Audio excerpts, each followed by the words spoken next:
These are apple seedlings, and I grew them from seed, and it was very busy in the spring, so I just kind of threw them into these little cups and kind of did it haphazardly, not without really enough soil or anything, because it was just an experiment, and I honestly didn't think it was going to work. So, sometime in college, I developed an allergy to. I'm not entirely sure what it is, but it's something that I think it's something that they put on the apples in the process of getting it to the store, because I first started having it with apples and some other fruit too, peaches and cherries, and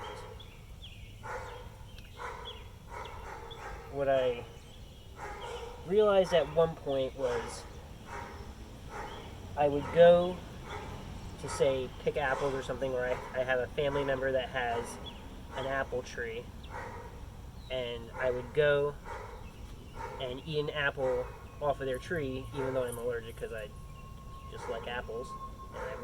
It's not a severe allergy, it just gives me kind of like a bit of an itchy mouth, and my gums feel kind of tight. The roof of my mouth feels kind of tight, but it's never been, as far as I can tell, a serious thing. Yeah, maybe I've just been lucky so far. But anyway, so I would have an apple off of an apple tree, and I didn't have any problem whatsoever, like at all, zero reaction. And so what I tried was, I said, like, okay, well, maybe it's something that they put on with the when they take it to a store. So I tried organic apples from a few different stores, and no luck. I still had the exact same reaction. So my only thought is that when they bring the apples to the store, they must, wash them or something first, and that probably gets rid of their natural coating, and so they have to put on wax or something, and something in that bothers me for whatever reason. So I've been very interested. I've always actually been pretty interested in having an apple tree, even since I was a little kid.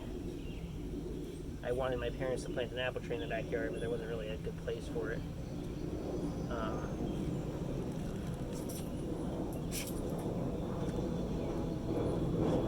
So we've had our house for 5 years now, and I finally got an apple tree planted. But even before that, I wanted to try growing apples from seed. So the interesting thing about apples is, normally when you get an apple at the store, it doesn't come from a seed. Apples are very genetically diverse, and basically what that means is kind of like a human. Two humans get together and have a child, and that offspring is not going to be a carbon copy of either of them. It's going to be very different, and apples are the same way. You're not going to just be able to plant something and have it be very close at all to its parent. So if you take, say, a Granny Smith apple and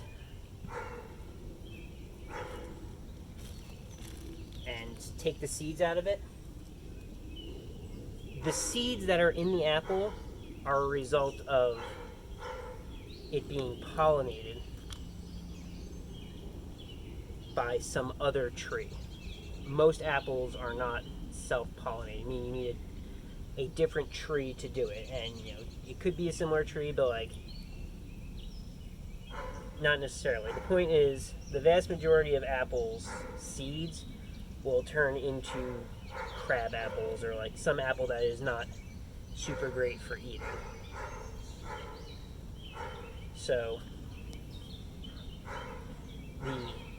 the other kind of side of that is that you could hit the lottery, and all of the apples that we have today, for the most part, at least as far as I know, are a result of random pollination between two different types of apples. And it could be that two crab apples get together and make a decent offspring apple. It could be that a crab apple and some well-known, like a Granny Smith or something, get together, or a Granny Smith and say a Honeycrisp, or whatever the case may be, and you could end up hitting the lottery and have like a really great apple. You could have like the next great apple that everyone wants, and the way you get more of those apples is you take the tree that grows those apples, because all the apples on a tree, unless you're like specifically grafting other types of apples onto it, but all the apples on a tree are going to be the same. At least as far as I know. I don't know about the possibility of mutations or whatever. So what you do is you take a branch, basically a small branch from that tree that grows the apples that you like, and you graft it onto a different apple tree. And regardless of what that other apple tree is that you're grafting onto, that branch will grow that type of apples. You're basically cloning the apple. So you take a branch off a Granny Smith tree, put it on a Macintosh tree or whatever, that branch will continue to grow Granny Smith. So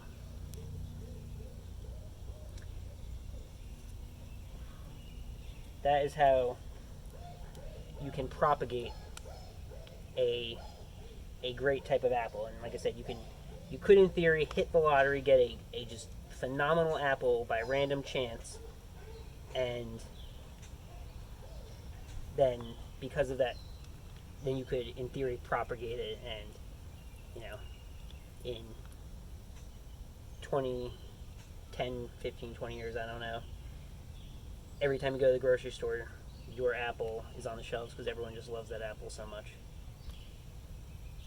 I have no idea what the odds are. Probably better than the lottery, to be honest, but like I said lottery for a reason. You gotta get lucky. But even if you don't have the next greatest apple in the world, you could still end up with a novel apple that you grew and you like. And I just find that kind of appealing, that you can have kind of your own original type of apple. So that's part of the impetus for me wanting to grow apples from seeds, but they're just kind of wanting to take a chance. Now the problem with that is, so the other thing about apples is that the size of the tree is determined by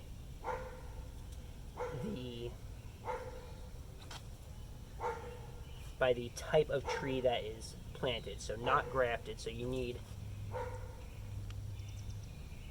they call it the root stock.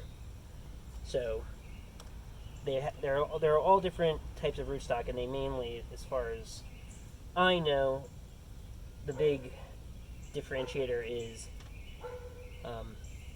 one of the big differentiators is the size of the tree that will grow. So if you have dwarf rootstock, then it'll grow a dwarf tree. for the most part, or it will make that tree dwarf by comparison to what it otherwise would be. So finally this year I've planted an apple tree in our backyard, and it's on semi-dwarf rootstock. And in theory, as far as I can tell, I could eventually take a branch off one of these and put it on that and see what the fruit is like without having to let this grow, which this is from seed, and so if it's from seed it'll grow to what its original size would be, and that's probably a giant tree, which I don't have room for in the backyard. So my hope is to someday be able to let these grow and graft a branch off of these before they get too big to be manageable by me, and put them on our dwarf, our semi-dwarf rootstock tree that we have.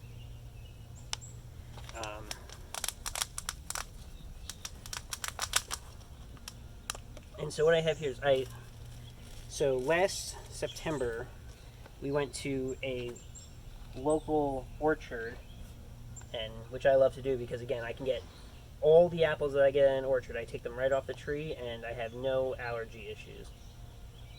So had a lot of time during lockdown, and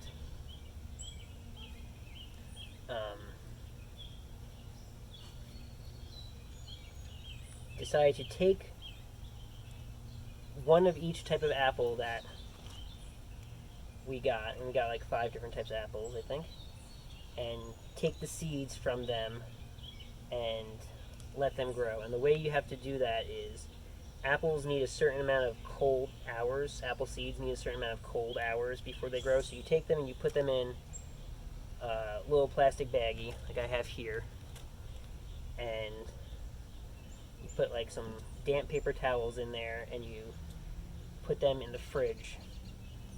And I think you're supposed to do it for 6 weeks, but I ended up starting working again and just kind of left them in the fridge. And then by the time spring was rolling around and I was ready to start doing this,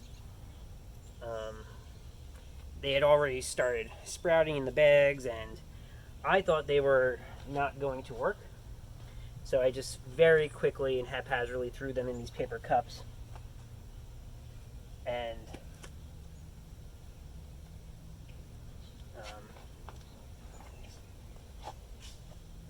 threw them in these plastic cups. And to my surprise, they started growing and started getting leaves. So the other thing that I'm thinking now is, even if these never grow to the point where I'm able, or if I'm ever successful at grafting them, or whatever, hopefully they'll get to the point where they'll make flowers, which bees can visit, and then visit my planted apple tree and help pollinate that. I don't know if it'll actually work that way, but that's what I'm hoping to do. So now I have a whole bunch of these apple seedlings, and I'm just going to see what happens. That's it.